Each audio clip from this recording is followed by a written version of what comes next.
इसमें ये देखो, सबसे पहले हम क्या करेंगे, तुलना करेंगे। क्या करेंगे? ए की तुलना किससे की? सी से। और सी की तुलना? सी की तुलना किससे की? तो लास्ट में कौन है? डी। तो डी को क्या मान लिया? 100। फिर ये कह रहा है कि सी को डी से कितना कम? 20%। तो 100 का 20% 20।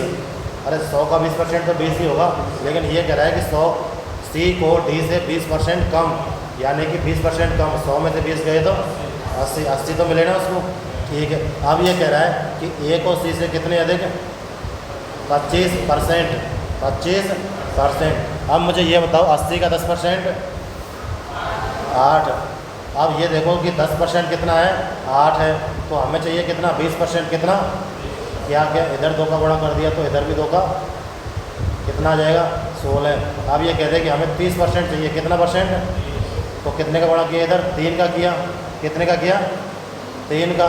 तो इधर भी कितने का गुणा करेंगे? कितना आ जाएगा? 24। अगर ये कहते कि 40%, यानी कि कितना गुणा है? 4 गुणा है। तो इधर भी 4 का गुणा करेंगे। कितना आ जाएगा? 40। ऐसे निकाल लेंगे, यानी कि 10 का जितना मल्टीपल चाहिए हमको उतने का ही गुणा कर लेंगे। कुल मिला के क्या बात समझ में आई तुम्हारी? 10% कितने के बराबर है? 10% कितने के बराबर है? 8 के। तो 20% कितने के बराबर है?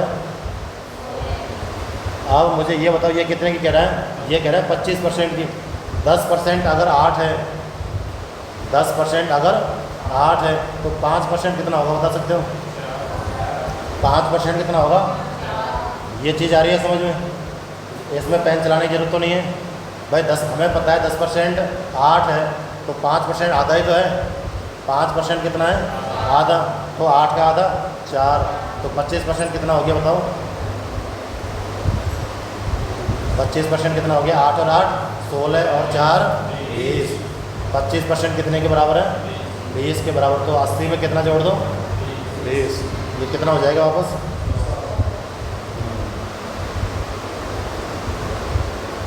तो ए का मान क्या है? यानी कि 100 बराबर है किसके? 100 बराबर है 360 के। ये क्या कह रहा है हमसे? यदि ए को 360 अंक प्राप्त होते हैं तो डी को,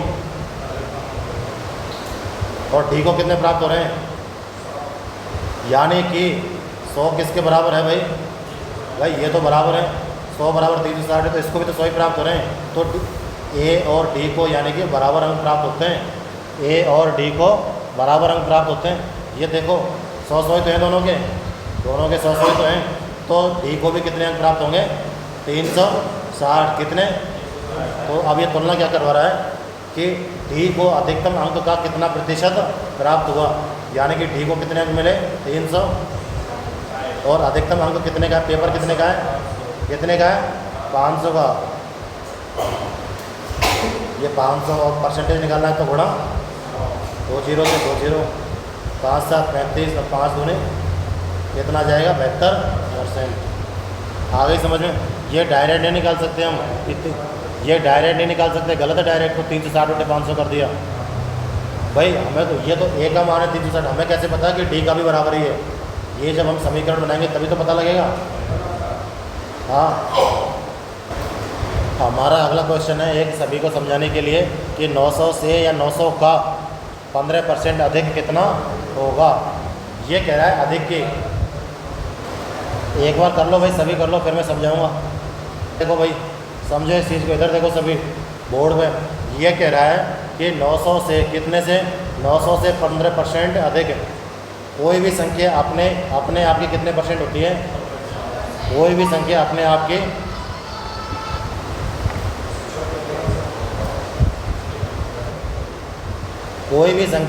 कितने परसेंट होती है? मतलब 900 की कितने परसेंट होगी बताओ? परसेंटेज निकालने के लिए 100 का गुणा करते हैं ना। तो 900 से 900 गई तो कितने परसेंट आ गया? 100। यानी कि कोई भी संख्या अपने आप की कितने परसेंट होती है? लेकिन ये क्या कह रहा है कि 900 से 15% अधिक, यानी कि 115%। ये क्या पूछ रहा है हमसे? कितने परसेंट पूछ रहा है? ये चीज़ तुम समझ गए। 115% निकालने के लिए क्या करेंगे बताओ? एक तो सीधा सा है 900 गुणा 115 बटे देखो इधर देखो कैसे निकालेंगे। 900 ये कितने परसेंट है? 900 अपने आप का कितने परसेंट है? 100। ये जितने परसेंट है उसको हम लिखते हैं। अगर यूँ कह देता कि 900 किसी संख्या का 80% है तो हम 80 को कहाँ लिखते हैं? नीचे। और यहाँ पर 900 जो है अपने आप में कितने परसेंट है? 100। तो 900 बटे 100। अब ये कह रहा है कि हमें कितने परसेंट चाहिए? 115। तभी तो अधिक होगा, तभी तो अधिक होगा। तो इसको सॉल्व करो। देखो 2 जीरो से 2 जीरो गई। अब 9 का गुणा कर दो 115 में। 9 पंजे 45, 9 एकम 9 और 4 13, 9 एकम 9 और 1 10, यानी कि 10 35। और देखो इधर दोबारा देखो 900 का 10% कितना होता है भाई? 900 का देखो 10% कितना होता है? 90। और 5% कितना होगा? कितना हो गया? 100। यानी कि ये तो देखो ये 900 तो है, ये जो 900 है ये तो है 100% और ये 135 है 15%। तो 900 में 135 जोड़ दो तब भी इतना ही आएगा। समझ गए इस चीज़ को? देखो यहाँ तक आ गया समझ में। अब मैंने एक चीज़ बताई थी, मैंने तुम्हें परसेंटेज याद करवाए थे। परसेंटेज याद करवाए थे ना?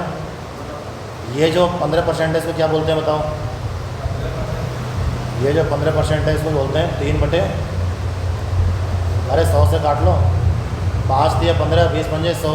यानी कि ये तो है मूल संख्या, ये क्या है? मूल। और ये कह रहा है 15% अधिक कितना होगा? तो ये तो है मूल और अधिक कितना हो जाएगा? 23। यानी कि मूल संख्या कितनी है? 20 बराबर। 20 बराबर किसके है? 900 के। तो 1 बराबर कितने के हो जाएगा? 1 बराबर हो जाएगा 45 के। हमें चाहिए 15% अधिक, यानी कि 20 में किसको जोड़ दो? 3 को। तो 1 बराबर 45 है, तो 23 बराबर कितने का होगा? तो 45 में 23 का गुणा करना कितना आएगा? 1035 से आएगा। समझ गए?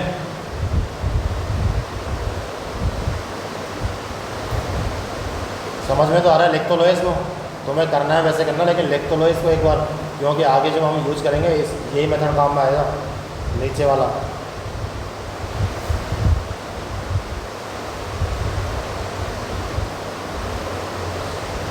ये दोनों चीज़ आ गई समझ में?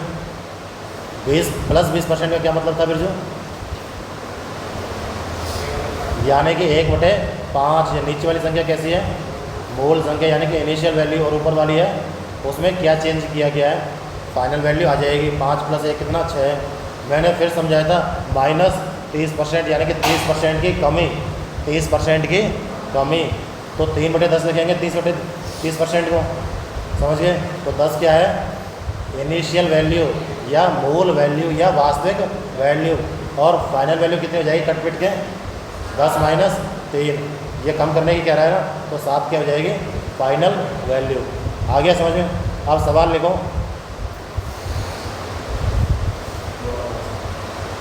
900 कोई संख्या का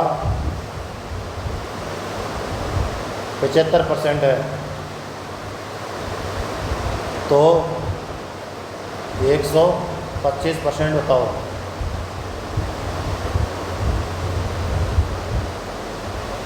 करो इसको, फिर सॉल्व करवाऊँगा। इधर देखो और समझो इस चीज़ को। मैंने अभी थोड़ी देर पहले तुम्हें बताया था, इधर देखो, ये जब सवाल था ना कि कोई भी संख्या अपने आप की 100% होती है, तो उसको 100% होती है तो उसको हम लिख देते हैं नीचे जितना चाहिए उसका हम गुणा कर देते हैं। लेकिन यहाँ पे इसने कहा है कि ये जो है 900 जो है ये 100% नहीं है। ये 900 कितनी है? 900 कितनी है? तो 75 का भाग दे दो।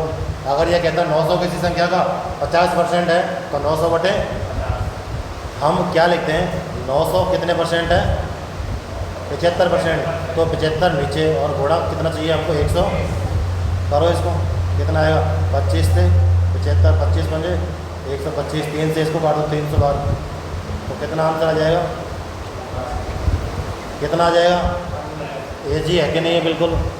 यानी कि ऊपर वाली संख्या कितने परसेंट है उसका मान हम नीचे लिखते हैं। लिखो भाई, इस पे लिखो।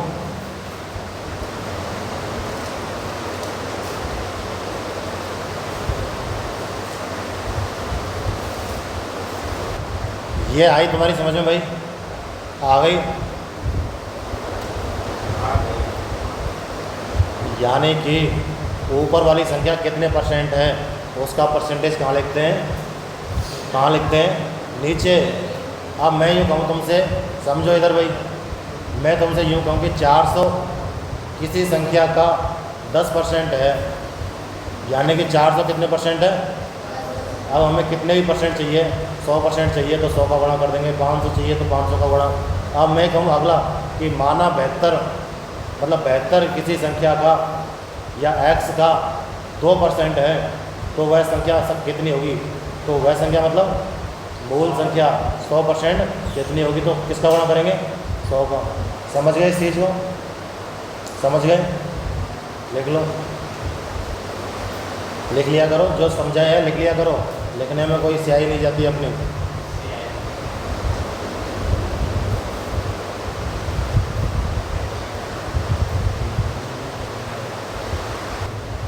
समझो भाई, इधर देखो, ये क्या कह रहा है, ये कह रहा है कि 900 अधिकतम अंकों में से, यानी कि हमारी एक सब्जेक्ट है,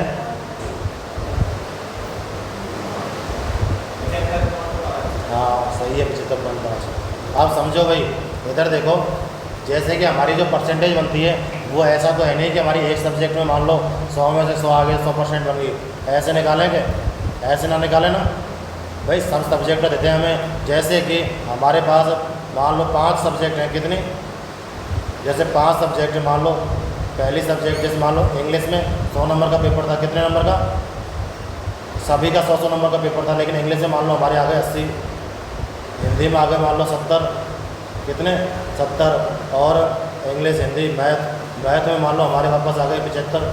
तो परसेंटेज कैसे निकालेंगे, इन तीनों को जोड़ेंगे, जोड़ेंगे कि नहीं जोड़ेंगे, इन तीनों को जोड़ लिया, मान लिया x आ गया जितना भी आया, और बटे में क्या करेंगे भाई, बटे में इसको भी तो जोड़ेंगे 3 बार, 100 + 100 + 100, जोड़ेंगे नहीं जोड़ेंगे, कुल पूर्णांक कितना था 300, अब परसेंटेज निकालनी है तो 100 का, समझ गए। यानी कि हमें कितने अंक प्राप्त हुए उसको ऊपर लिखेंगे, टोटल पेपर कितने का था उससे हम नीचे लिखेंगे, और गुणा में 100 का करेंगे। आप इस पेपर को समझो, ये कह रहा है कि 900 में से कितने मिले, 72%, 900 का 72% वंश कितना आया,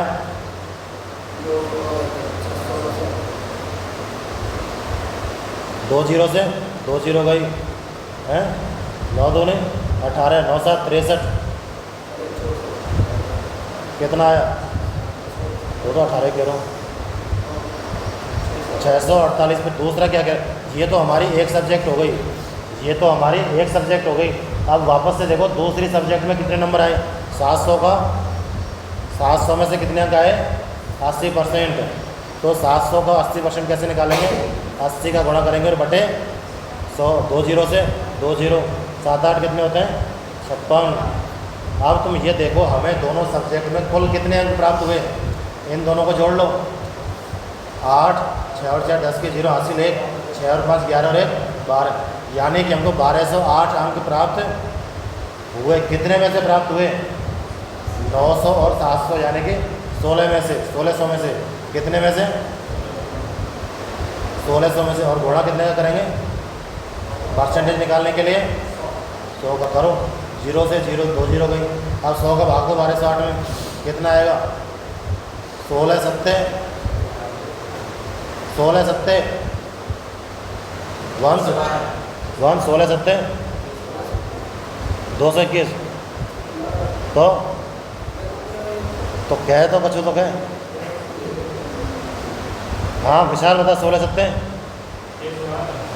बिरजू कितने का से बता, 16 सत्ते हो गए 112, क्या बचे 8 बचे, क्या बचे, तो 16 पंजे 80, फिर क्या बचे, फिर 8 बचे, फिर वापस से ये कड़ी चलती रहेगी, 75.5। ये हमारा क्या आ जाएगा, ये क्या आ जाएगा, तुम्हारी समझ में आई कि नहीं आई भाई। चलो लिखो इसको, देखो ये तो मैंने तुम्हें समझाया था, इसको लिखो, पहले तो समझाने जो मैंने समझाया था ना उसको लिख लो, फिर नीचे इसका हल है सवाल का। ये क्वेश्चन क्या कह रहा है हमारा, ये कह रहा है कि एक छात्र को उत्तीर्ण होने के लिए कितने अंक चाहिए, कितने अंक चाहिए भाई बताओ। अब ये मतलब 40% अंक चाहिए, ये किसके बराबर है, 67। यानी कि वह 67 अंक तो प्राप्त करता है, लेकिन फिर भी वह 13 अंकों से क्या हो जाता है, फेल। यानी कि 67 में 13 अंक और लाता तो यानी कि वो पास हो जाता, मतलब 40% अंक उसके आ जाते। 40% अंक चाहिए थे पास होने के लिए, तो 67 अंक तो उसके आए थे, लेकिन वो 13 अंकों से फेल हो गया। तो हमें उसको 13 अंक और देने पड़ेंगे, यानी प्लस करने पड़ेंगे। तो 40% बराबर 67 प्लस 13। 67 और 13 कितने हुए वंश? 80। कितने?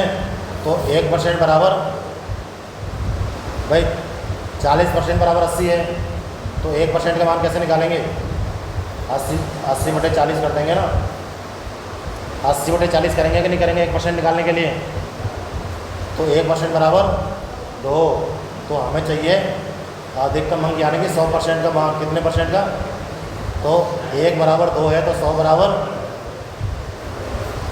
देखो इधर देखो, 1% का हमें पता है 2 है, तो हमें चाहिए 100 का। तो ये कितने गुणा है? 100 गुणा है ना, तो इधर भी 100 का गुणा कर लो, 200 आ जाएगा। ये हमारा आंसर हो जाएगा। लिखो लिखो भाई लिखो, अगला सवाल लिखो। देखो ये है हमारा सवाल। एक छात्र को उत्तीर्ण होने के लिए 36% अंक हासिल करने होते हैं, तो उसे 53 अंक मिलते हैं और वह 37 अंकों से फेल हो जाता है। तो तुम्हें ज्ञात करना है कि पेपर कितने अंकों का था, अधिकतम अंक कितने थे, मतलब मैक्सिमम अंक 100% कितने थे। ये तुम्हारा क्या है, होमवर्क करके लाना है भाई, और थोड़ा सा दिमाग लगा लेना। जिसकी समझ में नहीं आया है वो, हमारी ये जो वीडियो बनाने का उद्देश्य है वो यही है कि घर जाके थोड़ा सा देख लिया करो, मेहनत कर लिया करो। हैं? हाँ